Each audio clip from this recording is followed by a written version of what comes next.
Welcome back, everybody, to OCVarsity.com, Gridiron Show Extra. Steve Fryer here with Carlos Arias and Dan Albano. And, fellas, we're going to talk a little bit about what our thoughts are right now as we start getting ready to have our great debate for the Orange County Players of the Year, Offensive Player of the Year, Defensive Player of the Year, Coach of the Year, and the All-County team. Let's talk a little bit, guys, about the Player of the Year candidates.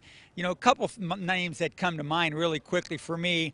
Connor Manning, maybe Offensive Player of the Year, quarterback at El Toro, record-setting year.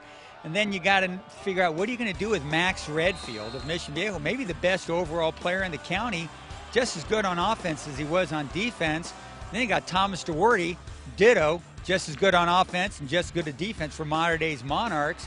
Heck, you got J.C. Genova at Mater Dei. I think he leads that Pac-5 finalist in tackles and sacks both. So we got some interesting names to talk about here. Then you got the slew of guys at Tustin, starting with Terrence Martinez, led the county in touchdowns. Drake Martinez, Laguna Beach rather, had a pretty good year. Man, I don't know where to start and where to end, so I'm going to hand it over to you, Dan. What do you think? Well, hey, while we're here at Garden Grove, we got to give props to Garden Grove because they did quite a job on Drake Martinez in the semifinals. So big props to the Argonauts. We were here on their field. But, I think offensively, Offensive Player of the Year, I think the guy who's really on the rise for me, I think you really got to consider is Thomas Duarte, because he's got 15 touchdown receptions. That's not a county record or anything. There's been more guys that have, gotten more touchdown receptions.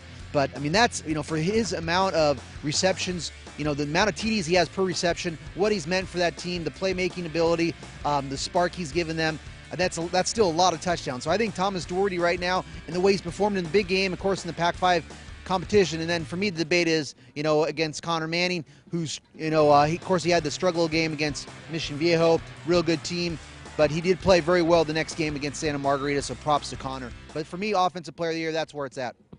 Carlos Arias, your thoughts, please. Well, I think you mentioned a lot of names and didn't even bring up Villa Park's Meki Tafuno. Oh, okay.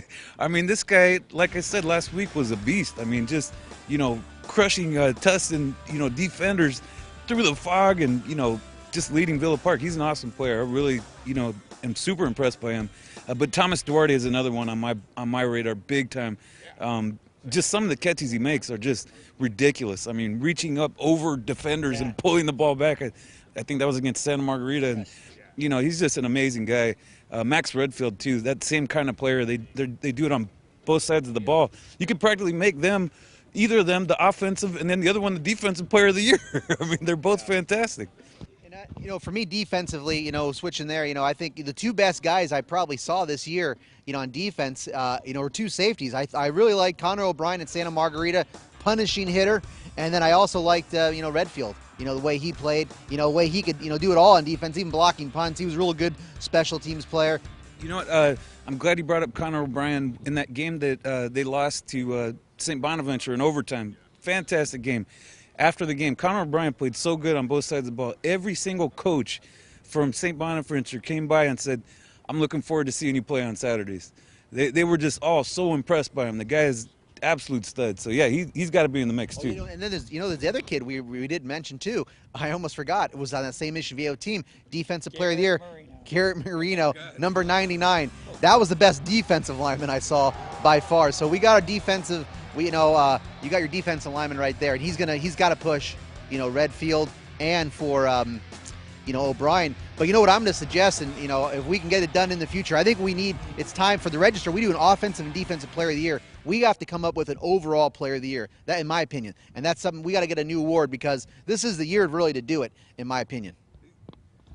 In my opinion, the football all-county meeting is already way too long as it is. We're not adding more to that.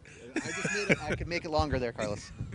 Yeah, didn't last year we had an all-purpose player of the year all of a sudden just at the last minute there, too?